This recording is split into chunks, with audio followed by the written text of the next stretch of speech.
ದರ್ಶನ್ ಪತ್ನಿ ವಿಜಯಲಕ್ಷ್ಮಿಗೆ ಅಶ್ಲೀಲ ಸಂದೇಶ ಪ್ರಕರಣಕ್ಕೆ ಸಂಬಂಧಪಟ್ಟಂತೆ ವಿಜಯಲಕ್ಷ್ಮಿ ಸ್ಟೇಟ್ಮೆಂಟ್ ಅನ್ನು ಪೊಲೀಸರು ದಾಖಲಿಸಿದ್ದಾರೆ. ಆರೋಪಿಗಳ ಜಾಡು ಹಿಡಿದಿದ್ದಾರೆ ಸಿಸಿಬಿ ಸೈಬರ್ ಪೊಲೀಸರು. ದೂರು ದಾಖಲಾಗ್ತಾ ಇದ್ದಂತೆ 18 ಅಕೌಂಟ್ಗಳನ್ನು ಈಗಾಗಲೇ ಡಿಲೀಟ್ ಮಾಡಲಾಗಿದೆ. 18 ಅಕೌಂಟ್ಗಳನ್ನು ಡಿಲೀಟ್ ಮಾಡಿರುವಂತ ಆರೋಪಿಗಳು.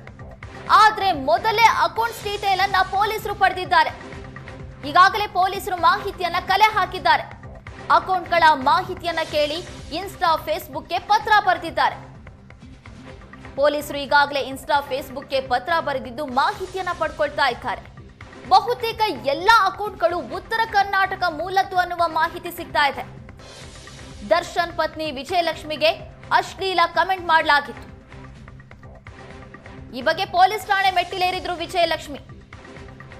ಈಗ ಸಿಸಿಬಿ ಪೊಲೀಸರು ದಾಖಲೆಗಳನ್ನ ಕಲೆ ಹಾಕ್ತಾ ಇದ್ದಾರೆ. ಇನ್ಸ್ಟಾ ಫೇಸ್ಬುಕ್ಗೆ ಪತ್ರ ಬರೆದಿದ್ದು ಈ ಅಕೌಂಟ್ಗಳು ಯಾರದ್ದು, ಯಾರು ಈ ರೀತಿ ಕಮೆಂಟ್ ಮಾಡ್ತಾ ಇದ್ದಾರೆ ಅಂತ ಪೊಲೀಸರು ಮಾಹಿತಿ ಕಲೆ ಹಾಕ್ತಾ ಇದ್ದಾರೆ.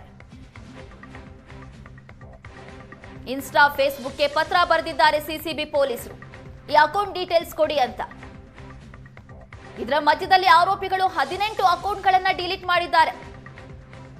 ಬಹುತೇಕ ಎಲ್ಲ ಅಕೌಂಟ್ಗಳು ಕೂಡ ಉತ್ತರ ಕರ್ನಾಟಕ ಮೂಲದ್ದು ಅನ್ನುವಂತ ಮಾಹಿತಿ ಸಿಗ್ತಾ ಇದೆ. ಪೊಲೀಸರು ಕೂಡ ಈಗ ವಿಜಯಲಕ್ಷ್ಮಿ ಅವರ ಸ್ಟೇಟ್ಮೆಂಟ್ ಅನ್ನ ದಾಖಲು ಮಾಡಿಕೊಂಡಿದ್ದಾರೆ.